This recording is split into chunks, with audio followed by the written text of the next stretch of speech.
What is up, guys, and welcome to a brand new video.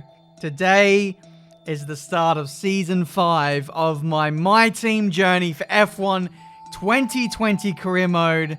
We're going to find out exactly what has transpired in the winter break with regulation changes.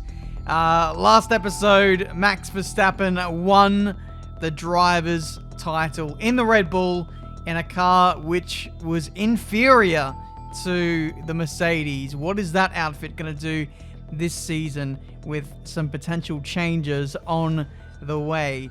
Quick spoiler for you. But we're going to do some housekeeping before we get to the juicy stuff. We need to sign some new sponsors. We're going to be doing a new team reveal, livery reveal. We're going to have some new sponsors on board on the car. And no, that wasn't a quick teaser of what the car looks like. That's still last season's car. We're going to address that in just a moment. But we're still at the end of Season 4 at this very moment. We are going to go through the last little tidbits before we skip over to the current season.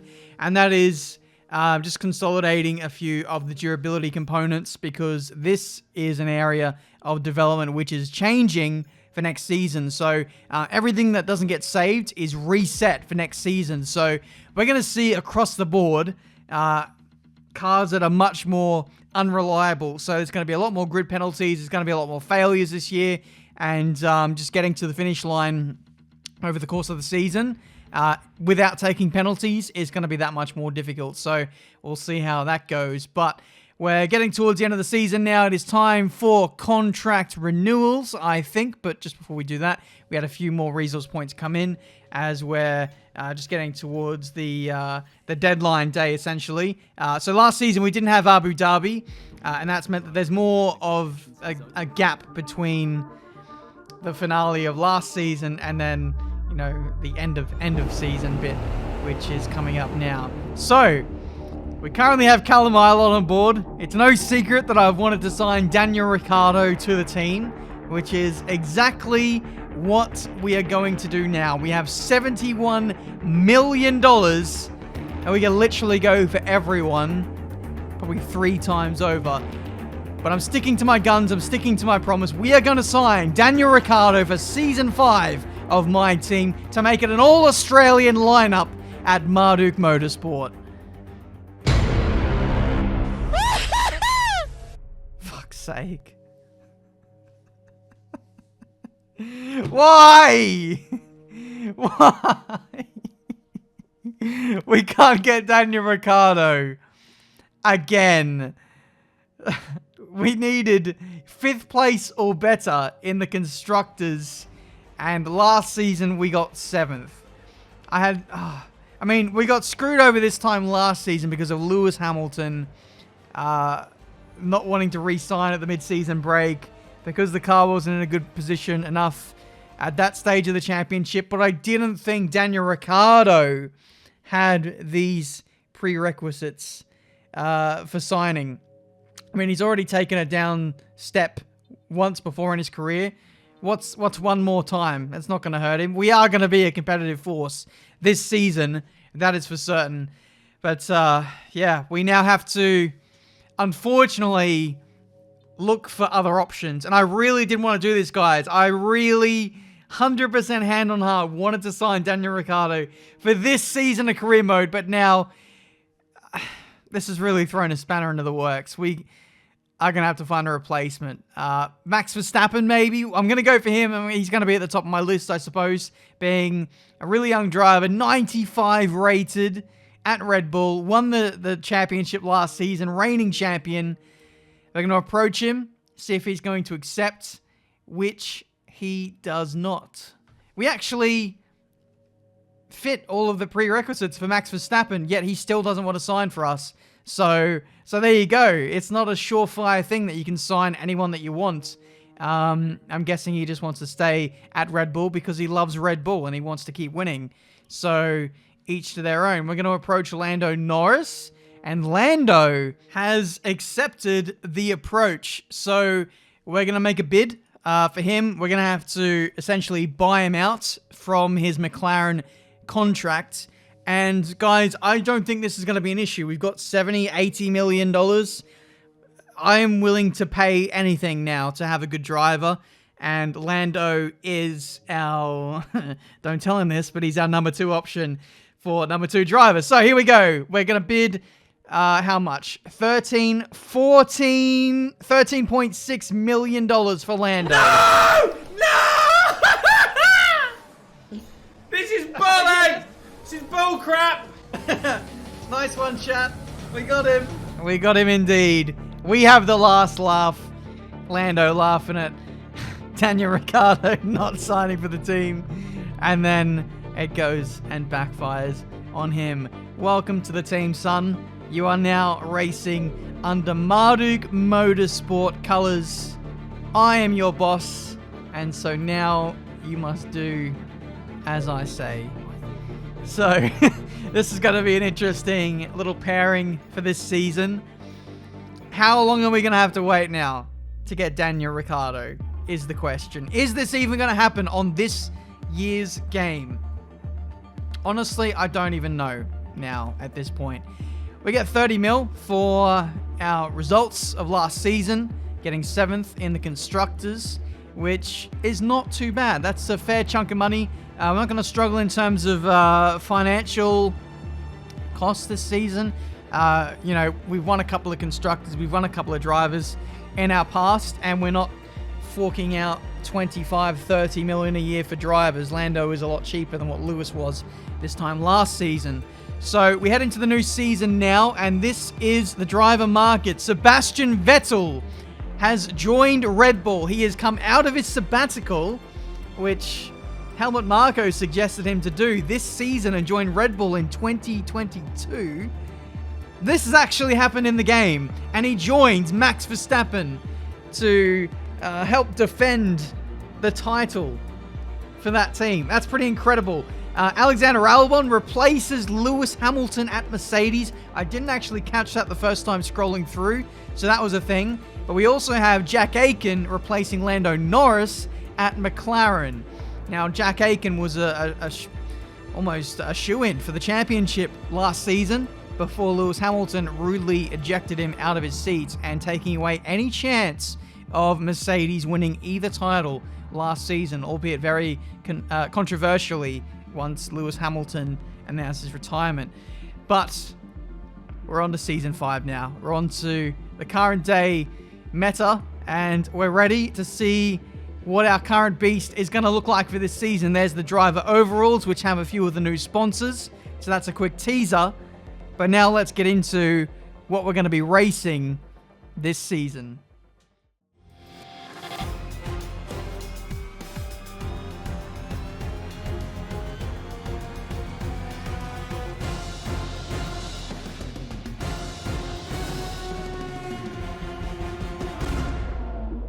So there she is, guys. The Marduk Motorsport 05 for Season 5 of this career mode. Orange, purple. It's not black, but it's a very, very dark blue as the base color over the course of the car. So let me know what you think of it. I quite like it. It's an evolution of last year's car, but also a bit of a throwback to Season 1. The OGs will remember when this car was orange. It had absolutely no sponsors on it. It looked very bland, but it's a throwback to that. It incorporates kind of both eras of Marduk Motorsport, the OG era and the current era with Monster Energy and such. So that's why I think this is the best livery me and Sevi have collaborated together so far. It incorporates both, and I just think it really gels well together. So hopefully you guys enjoy it.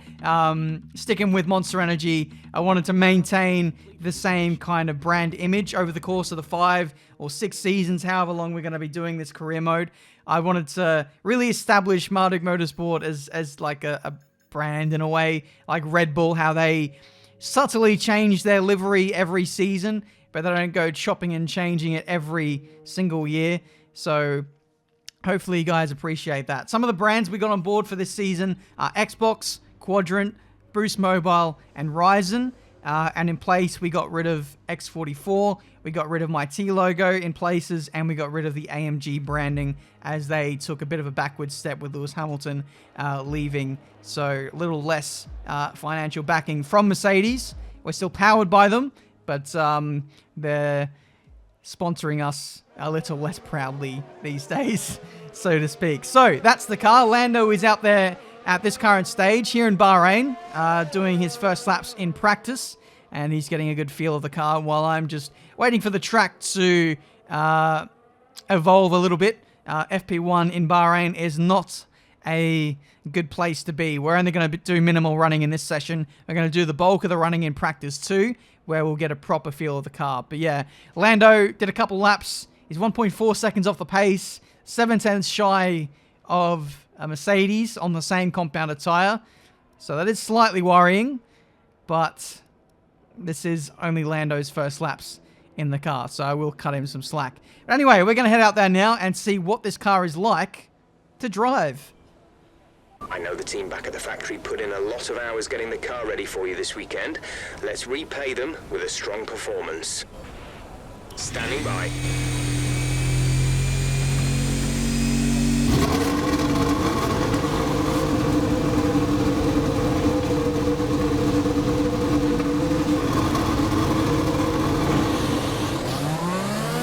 Alright, so off we go in our Mercedes-powered Marduk Motorsport car. Exact same performance as this time, or the end of last season. No one, and I mean no one, has made any performance upgrades to their cars over the winter break, which is pretty crazy and very unique for a career mode, as one of the Red Bulls absolutely blows past us. So, yeah, that's the scenario. Nothing has changed in the performance index. I'm having some issues with my car on this first lap, just ironing out a few gremlins. My throttle pedal was a bit stuck on that first lap, testing the DRS works, just making sure everything is working before we go flat out with the Friday practice programs. I have been having a lot of issues with my wheel lately, and I probably put that down to the regulation changes in career mode. Durability has taken a massive hit, and it's affecting my actual equipment in real life. Who would have thought? Codemasters making a game so realistic. But anyway, Friday practice 1 is 1 and done. Lando Norris only half a second away from the pace of Alexander Albon. His first session in Mercedes, topping the timesheets and absolutely making Bottas look like a fraud. We head into practice 2, and I was the fraud of that session. 9/10 off the pace, did a qualifying run, couldn't get anywhere near the target time for qualifying pace practice, which was really alarming actually, because I felt like the setup was pretty good, and Bahrain I'm usually pretty good at, but I was so far away from Lando's pace, it is a bit concerning, especially this is his first weekend in the car. So some issues to iron out as we head into qualifying, but hopefully as the weekend goes on, as always, we get stronger and stronger. So let's see how we do.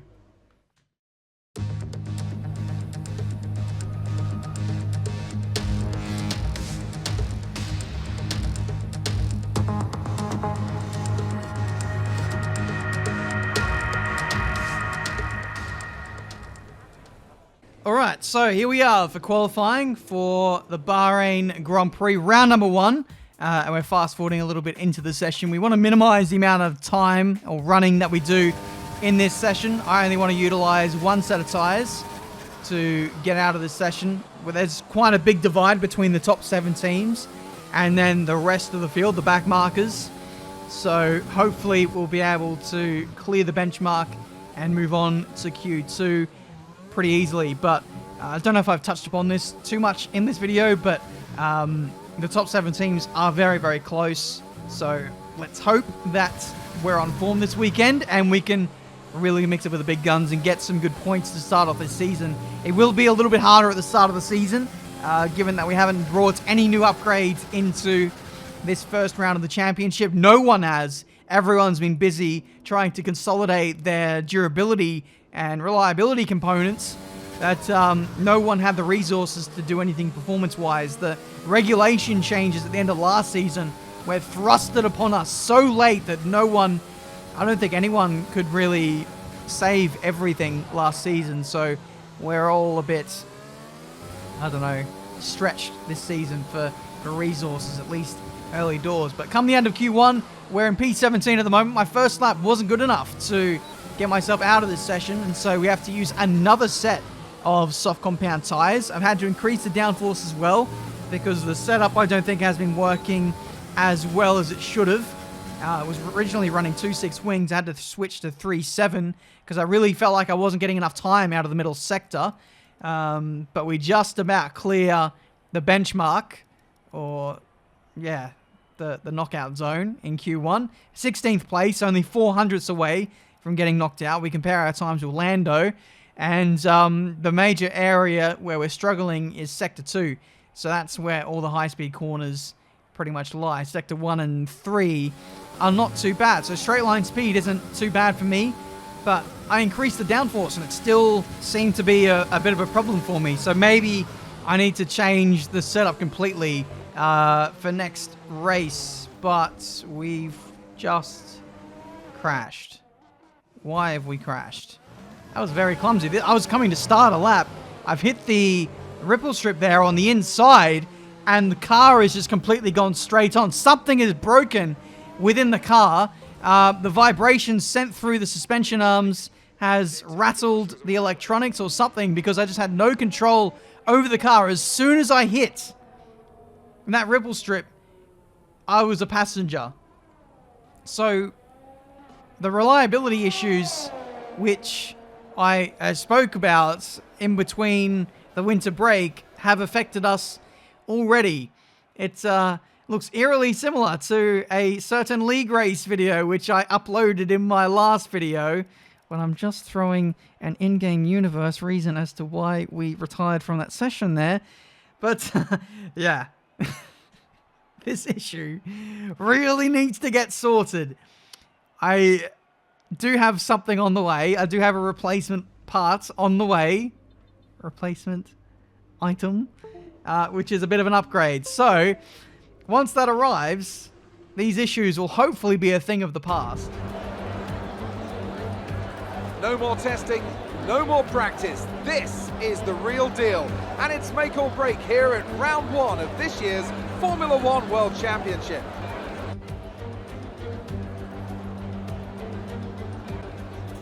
Formula One returns to the desert today on this exceptional 3.36 mile circuit. 15 corners provide plenty of overtaking opportunities. Before we begin, let's take a quick look at the grid lineup for today's race. Alexander Albon put in a great lap yesterday, and he'll start from pole position. And it's Valtteri Bottas that completes the front row. Considering the rest of the grid, we have Verstappen, Vettel, Charles Leclerc and Gasly, Ocon, Russell, Ricciardo and Lando Norris, Sainz, Aitken, Antoine Hubert and Magnussen, Day, Stroll, Antonio Giovinazzi and Daniel Kvyat, Matsushita, Latifi, De Vries and Mick Schumacher. Now, it's almost time for lights out, so let's go down to the track. Okay, here we go. I know what you can do. Don't let me down. So here we go then for the race, or at least I hope we can get the race underway. The team is currently under the car, in amongst it, trying to fix up the issue that's happening at the moment. The problem from qualifying has popped up under Parc Fermé in the race, so they're currently working away to make sure the car is okay for this one, but we are going to have to go at this cautiously. We're going to have to make sure that we don't touch any curbs over the course of this race. That was a bit of an anomaly, though, for me. That final corner curb on the inside is a very high curb, and I don't normally take that. It was just a weird one because I was going slowly on an out lap, starting a qualifying lap, that I just silly, unmistakably touched it.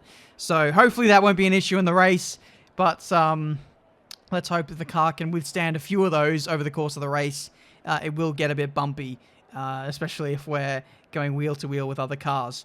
But anyway, race strategy, one stop, mediums to hards probably, and we're going to see if we can climb ourselves into some solid points. 5 red lights, and we are underway for Season 5 of this My Team journey, and it's not been a great start. As you can see, heading down into Turn 1, we dropped down to P18, but we swiftly gained back 8 positions around the outside of Turn 1. Everyone going aggressive. I was deciding to do something a little bit differently. The exit turns 1 and 2 were not so great for us, and we dropped back down to P11. Lando Norris trying to make a move on George Russell in the Ferrari, going around the outside there, and he's making his mark early in that Marduk Motorsport car is Lando Norris. He's up a couple of places off the start as well, so good to see him making good strides in this race. As it stands, myself and Lando, I think, are the best placed drivers on the alternate strategy in this race. So we might be a really good chance of getting some big points today, because the guys on the softs probably have to do a 2-stop in this race, unless they're going to use the hard compound tire. If they do, they're going to have to stop really early.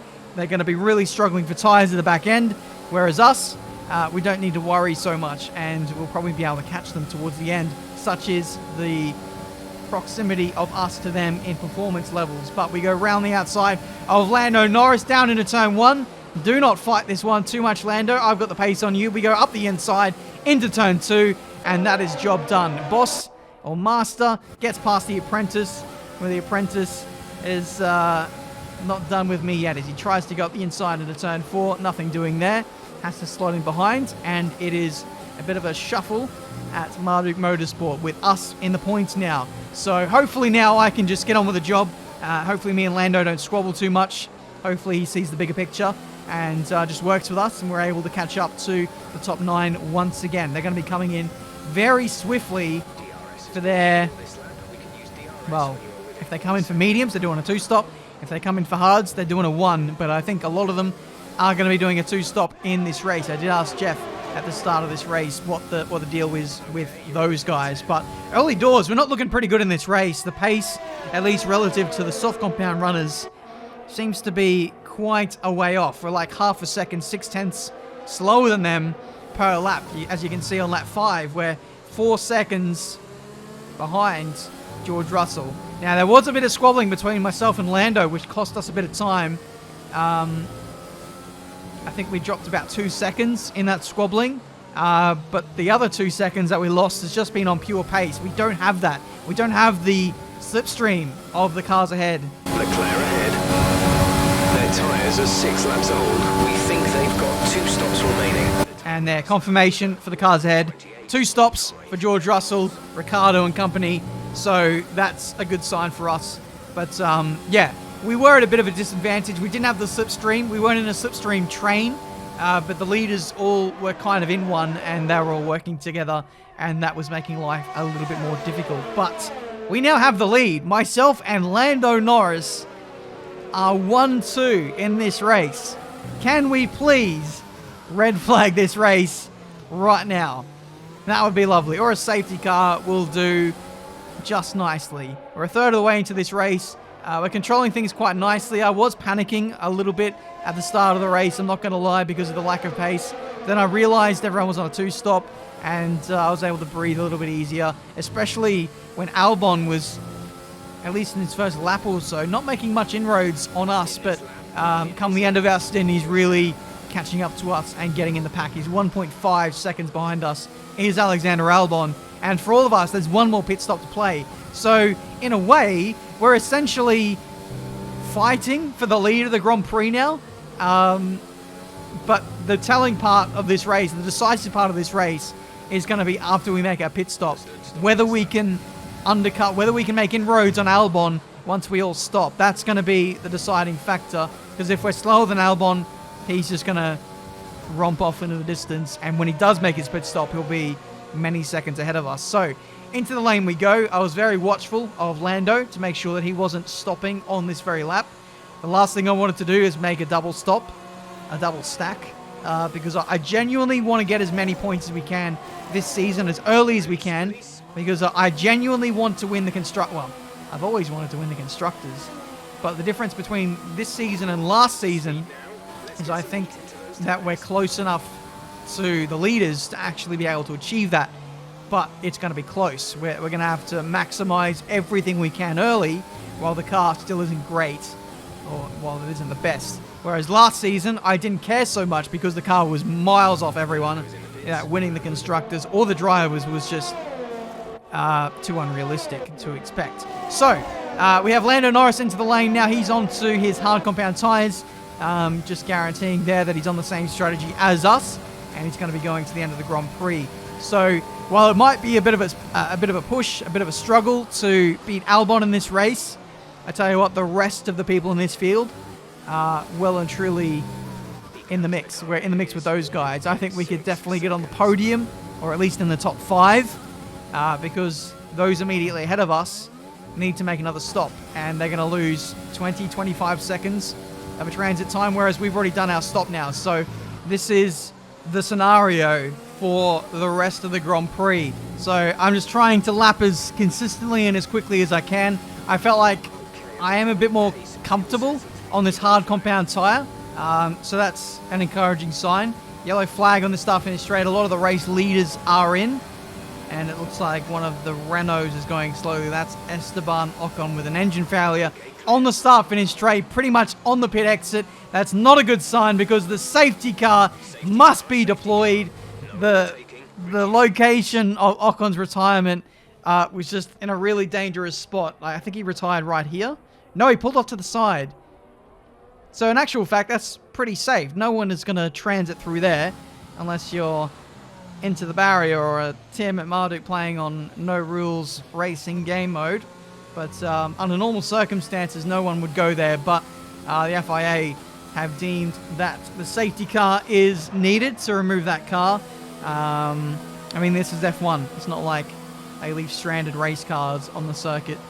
That just doesn't happen these days. So safety car is out. I'm actually going to do a flip on my strategy, and I'm going to go for the soft compound tires to hopefully get in the mix to get on the podium. Now, I kind of was in a podium position prior to the safety car, just as it got announced. But the problem is, a lot of the top running teams, top running drivers just came in for new tires. They came in for new mediums, and this is Bahrain. This is a power track, and it's very easy to overtake. So I am thinking that I'm going to finish better if I take the hit and go on the soft compound tires. If I was going to stay out on the hards and be where Lando Norris and Carlos Sainz were, I would have been a sitting duck, essentially. So I'm doing the opposite to Lando. Lando's got the track position. He's going to be contesting for a podium, and I'm going to be bringing up the rear, trying to charge my way through, get a faster lap or two, and then see if I can maybe meet him at the end or help defend at the end or something. So, various strategies at play. Let's see which one comes out on top as we're getting ready to rumble here for this Bahrain Grand Prix. Alexander Albon leads us off for the restart. He has been in control for this race.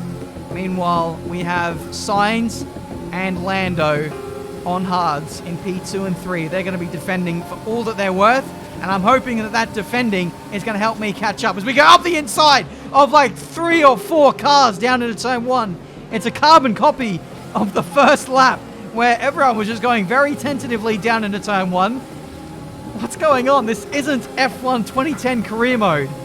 I thought everyone was a bit smarter than this. I thought more people would duck to the inside to try and make the most of the cold tires and the congested field, but looks like that is not the case as we rejoin on the action on the back of George Russell heading down into turn 1. He's looking for a move on Bottas, so I'm going to sacrifice the corner, get a better exit, and get past both of them if I can as we get the good run. And Russell gets through on Bottas in the best car in P10. We get him too. What is going on with Bottas? Best car and he's not in the points. 6 laps to go. What a driver. Anyway, enough about Bottas, and let's focus on the guys ahead. Russell, Vettel, Hubert. There's a lot of fast boys in that pack, and we've got to do our best job to separate them. This is looking like an F1 esports race, such as the proximity of all these guys as we go up the inside of Russell. Not too deep, not a massive yeet into that corner. I just wanted to make sure I got the move done because Vettel was in close proximity, and the last thing I wanted to do was lose my front wing on him. 5 laps to go, and this is the fight for the podium. I think Lando is at the head of this queue, but I think he's in P4. The top 3 Well, Albon especially, look at him. He is absolutely flying in this Grand Prix. He's got like 6 seconds on the next closest car, which is Carlos Sainz on the hards. So that's absolutely ridiculous. The pace difference between those two, which you've kind of come to expect as we go up the inside of Vettel. But also Hugh Bear into turn 1. That was the full send that we were after. 2 positions in one go. Thank you very much. This Marduk Motorsport car is coming alive at the back end of this Bahrain Grand Prix. And we don't even have massive brake upgrades on the car. Imagine what kind of a beast this will be once we fully upgrade this thing, as we have someone else out of the Grand Prix. That's Pierre Gasly. The safety car is back for another appearance. Gasly was only a few laps away from home, and now he's out of the Grand Prix.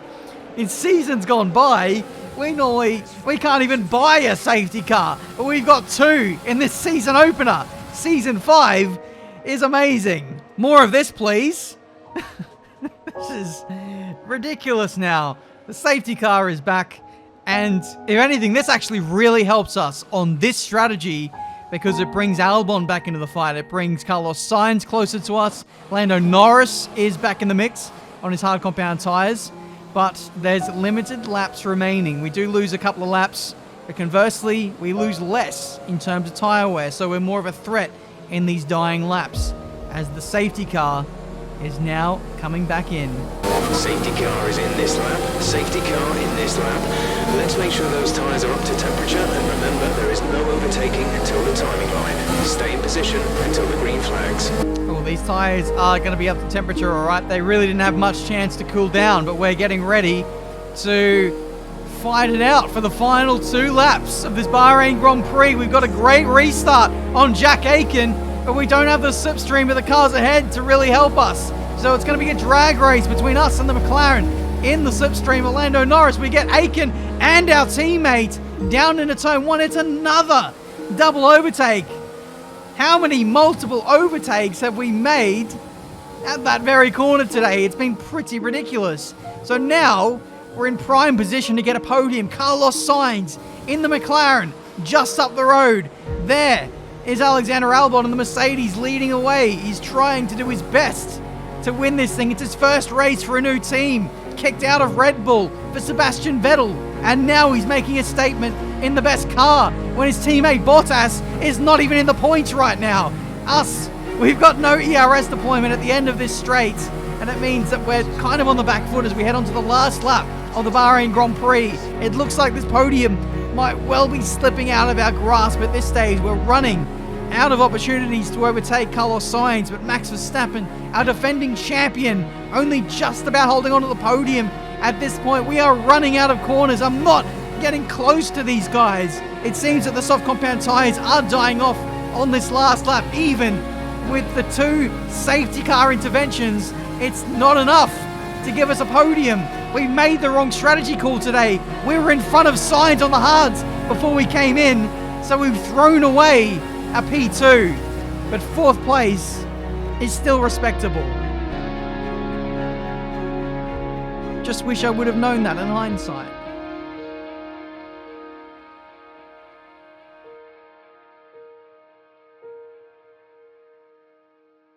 Talk to me, Ant. What was it that set them apart from the competition today?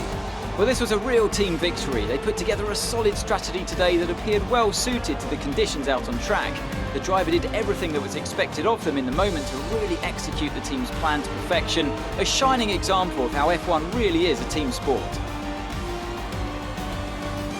After an excellent performance at the Grand Prix, I'm sure there'll be plenty of celebrations tonight amongst the Mercedes team. And they certainly deserve it.